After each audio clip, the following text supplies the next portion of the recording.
할렐루야, 사랑하는 성도 여러분, 반갑습니다. 오늘도 새날을 허락하신 하나님 앞에 영광 올려드리며 또 새로운 말씀으로 우리를 만나주실 하나님을 기대하시며 또 말씀으로 나아가시기를 축복합니다. 자, 오늘은 느헤미야 8장, 9장, 10장 말씀을 우리 함께 읽고 또 묵상하는 시간 가지도록 하겠습니다.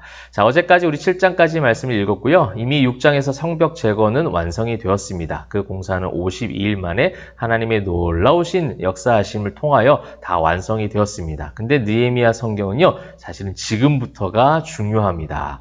진정한 하나님께서 원하셨던 개혁, 진정한 하나님께서 원하셨던 이스라엘 백성들이 포로 생활을 끝나고 회복하기를 원하셨던 것이 바로 지금 이 8장, 9장, 10장에 다 담겨져 있습니다.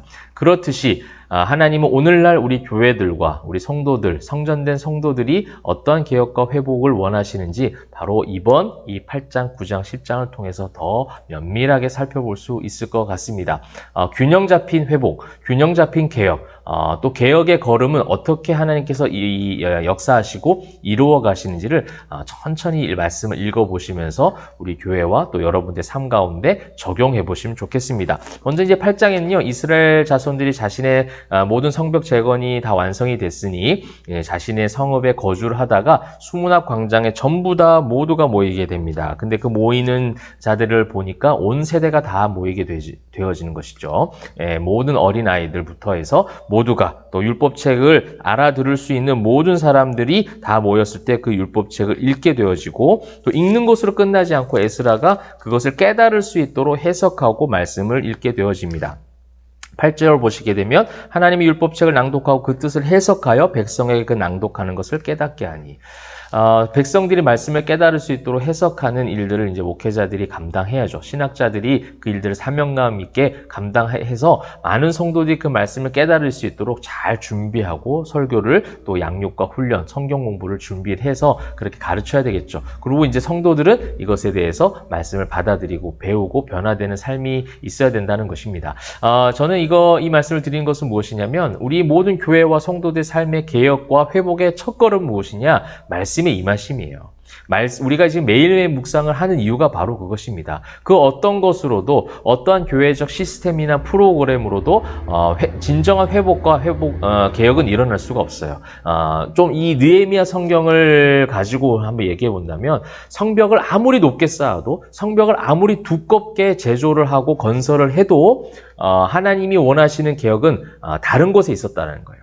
그것을 통해서 하나님은 궁극적으로 원하시는 개혁은 무엇이냐? 바로 말씀을 깨닫는 거예요. 말씀을 깨닫는다는 것은 하나님의 마음을 알게 되는 것. 하나님께서 지금까지 역사 가운데 함께 하셨고 동행하셨던 그 하나님의 마음, 계속해서 그들을 지키실 하나님의 계획, 또한 그 계획과 그 섭리는 결국 마침내 메시아 예수 그리스도를 통하여 모든 구속사를 완성시키실 그 하나님의 놀라우신 섭리들을, 그 언약의 갱신, 언약을 성취해 가시는 과정, 이 모든 것들을 알기를, 깨닫기를 원하셨다는 것. 그것을 깨달았을 때 모든 사람들이 다 울고 회복하는 역사가 일어나게 되어집니다. 자, 그럴 때에 이제 이야기하죠. 9절에 보시게 되면 여호와의 성일이니 슬퍼하지 말며, 느헤미야가 이야기합니다. 울지 말라 하고, 느헤미야가 또 그들에게 이르기를 너희는 가서 살찐 것을 먹고 단 것을 마시되 준비하지 못한 자에게는 나누어 주라. 또 중요한 우리가 많이 보았던 9절이죠. 우리 주의 성일이니, 이날은 주의 성일이니 근심하지 말라. 여호와로 인하여 기뻐하는 것이 너의 힘이니라. 할렐루야. 사랑하는 성도 여러분, 구원의 은혜로 말미암은 기쁨과 회복이 여러분 삶 가운데 고백되어지고 선포되어지기를 축복합니다. 성도로서 살아가는데 하나님의 자녀라고 이야기하고 교회 다닌 신자라고 얘기하는데 매일의 삶 가운데 환경과 상황과 조건 때문에 슬퍼하고 주저앉아 있기보다는 말씀을 통해서 새 힘을 얻고 그 말씀을 통해서 여호와를 기뻐하는 그 놀라운 성도의 힘, 신자의 힘을 발휘해 주시기를 부탁합니다. 그것이 하나님께서 원하시는 거예요. 말씀을 듣고 감정적 동요로 그냥 슬퍼하고 우리의 어떤 죄악들이 민낯이 드러나니까 그 슬픔 속에 잠겨져 있지 말고, 느헤미야가 지금 말하는 것은 무엇이냐면, 그럼에도 불구하고 헤세드 하나님, 해렘시키지 못하여 그 해렘시키지 못한 죄 때문에 하나님 앞에 온전하게 나를 바치지 못한 이것 때문에 고생하고, 이것 때문에 그 하나님의 품을 떠났던 우리였지만, 하나님은 우리를 견인하셔서 인내하심으로 우리를 끌고 가시고 우리를 구속하시고 우리를 사랑하셔서 은혜로 보존하신 그 헤세드 하나님의 그 사랑 앞에서 기뻐하자. 나를 사랑하시고 택하신 그 하나님 안에서 참된 기쁨을 누리자. 지금 그렇게 이야기하고 서로 먹고 마시며 교제하는, 그죠? 성도 간의 아름다운 교제. 이것이 이제 사도행전적 초대교회의 회복된 모습 아닙니까? 성령을 통하여 기도하던 중에 하나님 앞에 그 놀라우신 만남을 경험하게 되었고, 그래서 하나님이 우리와 함께 하심을 경험하고 나니 그 다음 베드로의 설교가 이어지죠. 우리가 죄인이었고 십자가에 우리가 예수를 못 박았다라는 그 말씀을 통해서 우리를 보게 하고 회복되어지는 역사가 일어납니다. 그래서 말씀을 통해서 믿는 자의 숫자가 더해져 가죠. 그 사도행전에서 나중에는 그 믿는 자의 숫자가 더해져 간다라는 그 기록과 플러스 제자의 숫자가 더해져 간다라고 기록하고 있습니다. 그러니까 말씀을 통해서 깨닫는 자가 제자 아니겠습니까? 말씀을 통해서 깨닫는 자의 숫자가 더해져 가게 되어지죠. 그 말씀을 듣고 깨닫는 제자들의 숫자가 더해져 가니 그들이 그 초대교회에 이루면서 어떤 일들이 있었습니까? 말씀을 듣고 배우고 그 다음에 떡을 떼고 서로 교제하는 아름다운 교회 모습이 이루어졌잖아요. 그러니까 이것이 모두가 성경이 다 지금 함께 연결되어지고 있는 부분인 것 같습니다. 여러분 교회가 그렇게 되길 바라고 우리 포에마 교회가 그렇게 되길 소망합니다. 그렇게 말씀을 듣고 깨달을 줄 아는, 말씀을 듣고 기뻐할 줄 아는 구원의 은혜란 이 본질적인 하나님의 사랑 가운데 거하며 그 사랑을 만족할 줄 아는 성도들이 또 함께 성도 간에 떡을 떼며 교제하는 것을 기쁨으로 여길 줄 아는 그런 공동체, 또 그런 성도들의 삶이 이 이스라엘 백성들 이 느헤미야 8장에 있었던 회복의 메시지였던 것처럼 우리에게도 가득하기를 소망합니다. 그렇게 온전한 이제 회복이 일어나서 이제 9장에 가서는요, 이제 함께 하나님 앞에 자복하고 회개하는 기도 운동이 일어나게 됩니다.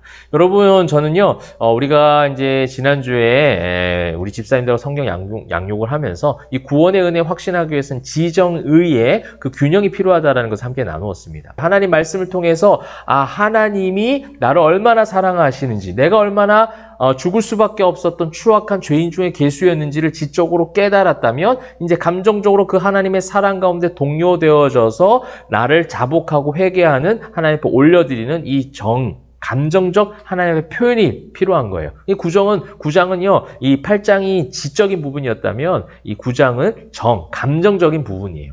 그 다음에 10장에는요, 의지적인 부분이 나와요. 10장에는 이 하나님이 주신 율법대로, 말씀대로 우리가 살아가겠습니다. 그래서 이방 여인들과 이제 통혼하지 않겠습니다. 에스라 10장과 비교되어지는 장면이죠. 에스라 10장에서는 성전이 재건이 되어졌지만, 가시적인 성전이 세워졌지만, 역시 아직까지 그 이방 여인들과 통혼하는 그들의 삶 가운데서는 완벽하게 개혁되지 못한 모습이 있었다면 이 느헤미야 10장에 와서는 이 균형 잡힌 개혁과 회복의 길로 한 걸음 한 걸음 걸어가서 진짜 회복된 모습을 지금 균형 잡힌 지정의의 어떤 균형을 가지고 8, 9, 10장을 지금 보여주고 있습니다.